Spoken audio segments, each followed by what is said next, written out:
Madrid. But let's turn our attention to Chelsea Football Club. And yes, let's discuss Enzo Fernandez. The deal apparently has been done. We're still waiting for that announcement, the official announcement coming from Chelsea Football Club. But it does appear, Michael, that it is an 8.5-year deal for Enzo. The deal is finally done. He moves from Benfica. He is a Chelsea player, and everyone seems confident that this deal is in fact complete. Is this a good move for Chelsea Football Club?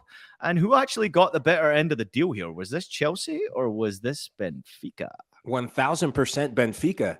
I mean, they got just a pile of gold put at their front door. This is a selling club, a club that's done wonders in the last decade in the players, and add Enzo Fernandez to the list of players that are making them a ton of money. This is a guy who's a good player. Some might say a very good player. He is not a world-class player.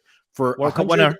He is a World Cup winner. That's great, but he's still not a world-class player. If you look at the center midfielders who are there that are world-class, I would not put him there. Can he get to world-class? Absolutely. But for the amount of money, Benfica, 100% win. I hope they reinvest it. They will reinvest it into the next player that brings them a pot of gold. Nigel, what does he do for Chelsea? I mean, what does he bring to Chelsea? I mean, we have all followed Enzo Fernandez since his short time in Portugal, and obviously he has performed very well, including into a World Cup where he performed incredibly well. But what does he bring to Chelsea that they wanted to make sure he was their player?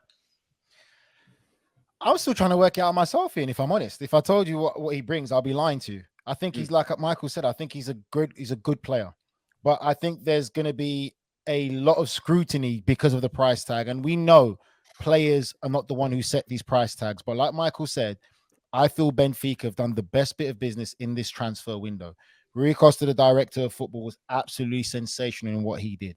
He knew Chelsea would be desperate to sign Enzo Fernandez. He stuck to his guns, making them meet the clause. And you cannot tell me that Enzo Fernandez is going to go to Chelsea and be an instant difference maker, where we're talking about him creating goals every game, scoring goals every game, and being a complete impact player. We still don't know how he's going to adapt to the Premier League. I'll probably say, yes, he's a box-to-box midfielder. He's probably more effective in the final third in the sense of creating goals and scoring goals, which Chelsea have been lacking. He needs that creativity. But the Premier League is a whole different beast compared to playing in the Portuguese Premier League.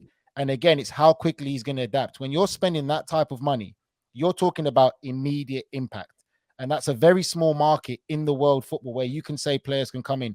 We're already looking at Darwin Núñez, how much he's struggling at Liverpool. The fact that now he's sitting on the bench against Brighton and Liverpool spent 80 million for him. And now Enzo Fernandez, they paid 120 million and playing in that midfield area, you're talking about box to box, high energy, high tempo for 90 plus minutes, no time to rest. So I feel personally for me, it's a deal that Chelsea have done just because of how much of a fantastic World Cup he had, everyone talking about him, top player, and they just saw something shiny and glittery and just wanted to associate it with Chelsea without realizing, is this a player that we really need right now, building for the future? Yeah, I agree with everything Nigel and Mike have said. And look, we should say we've been leading the Benfica charge. We've been key Benfica fanboys on this podcast. And we know we've, developed a big Benfica audience out of that. That's why we keep talking about them. But I mean, one thing that has to be said, these are one of the best talent spotters in the world. But actually, Nigel's mentioned there Darwin Núñez. When you go and pull out the list of the most expensive sales they've ever made, we've got it up here. Wow. João Felix will now, I think, just about be eclipsed by Enzo Fernandez. You've got Darwin Núñez in that list, Raúl Jiménez to Wolves, Victor Lindelof to Man United. There are some great ones in there, especially the ones that went to City, Ruben Dias and Ederson. Oof. But I mean, it is not... Benfica rightly have this reputation as the ultimate talent factory, the best finishing school for South American footballers. But it is no guarantee that a player coming from Benfica is ready for this. And I think especially, we look at the difficulties Darwin Núñez has had adapting to the physicality of the Premier League. And I think that will be particularly pronounced for Enzo Fernandez. I mean, let's say he makes his debut against Fulham. Is he kind of ready for João Palhinha and Harrison Reed to whack him about the pitch for 90 minutes? This guy is, and we have been saying this a lot, and I loved watching him in the Champions League. I thought he was one of the best players in a brilliant Benfica team and one of the best players in the group stage. Oh, But this is a huge step up. This is not about having that moment for a few weeks in the autumn. This is about repeating it, and that's what will be expected of you.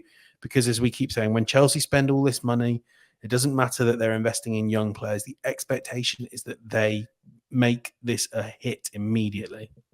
yeah, great point from all of you there, especially when it comes to what's happening in the crazy world right now and how you immediately impact. There is some breaking news right now. Our own Fabrizio Romano is obviously very active in the transfer window right now. We do see that Keylor Navas joins Nottingham Forest on a loan deal from PSG, but just also reported that there's a big issue for the Hakim Ziyech deal. PSG and Chelsea signed the contracts, but were not sent back to be registered in time.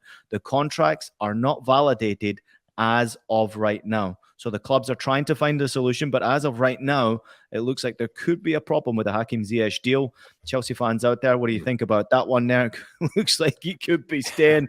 PSG would be a bit gutted. I mean, but so not would Chelsea. They've got no room for him, and last thing they want to do is have Hakim Ziyech. Gets better. Yeah. Crazy stuff. Nigel, real quickly before we let James go, I want all of you to have a little say in this one here. Chelsea have obviously made a lot of signings, but they've also signed new deals to many players. If I go through some of the players, Mudryk, Badiashile, Mudeke, Fofana, Kukurea, Broha, Chukwuemeka, Slonina, Santos, Sterling. We are talking 8.5-year contracts, 7.5-year contracts, 7.5-year contracts, 7 years, 6.5, 6 years, 6 years, 6 years, 6 years, 5.5, 5 years. Nigel first, and then James. I know you've got a point on this one because you had a very interesting interview earlier this week that you can explain a bit more in detail. But Nigel, Mike, then James, you finish up. Can't hear you. He's on mute. Leave you on mute. Yeah. My point is, like I said, I heard it. Obviously, it's a way of getting around the FIFA fair play. So that's all I'm gonna say. And I think that again, Todd Bowley's new to football, and he thinks that all these players that are signed are going to go well. There's no guarantee you're going to sell them for the same money back, and you could take huge losses. But it's all part of that financial fair play. I think it's crazy.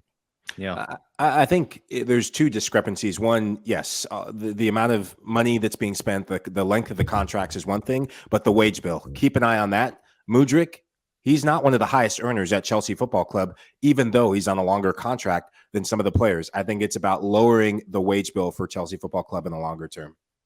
Yeah, I mean, as Ian was mentioning there, we had a chat with David Sampson, former president of the Miami Marlins. And whilst I can't say I'm an expert on all things MLB and all things baseball, I mean, this is obviously an approach that's kind of been lifted from there. And Bowley's a minority stakeholder in the Los Angeles Dodgers. I think, and kind of one of the things that came out of this conversation is we get the feeling that Bowley might think he's sort of discovered the equivalent of like a big rookie scale deal for a player like Mudryk. You know, let's have him playing for 90 grand a week for the next 7.5 years. Well, look, unlike American sports, contracts don't really mean all that much in the end. And if Mudryk starts playing like a 250 grand a week player, he's going to expect to be paid like one. In the end, it'll all stand and fall on whether these players are good enough. If Mudryk, Fernandez are really top quality players, then it's not a big problem that you've got them tied up and you have to give them some pay rises. But every single one of these that they get wrong is just going to be a nightmare. They'll be stuck hanging around forever, deeply unhappy. And it just longer term Bakayokos and Babaramans are the last thing Chelsea needs. Can I just tie a bow on that, James? Yeah. What we haven't mentioned is the fact of if Chelsea don't start being successful with competing for the Premier League and Champions League, how long does Mr. Bowley think until the fans turn on him and get him to sell the club and start causing an uproar and a ruckus? Because they can clearly see what's going on. And again, I don't think any Chelsea fan can truly sit here and say they see a direction and a plan with their team.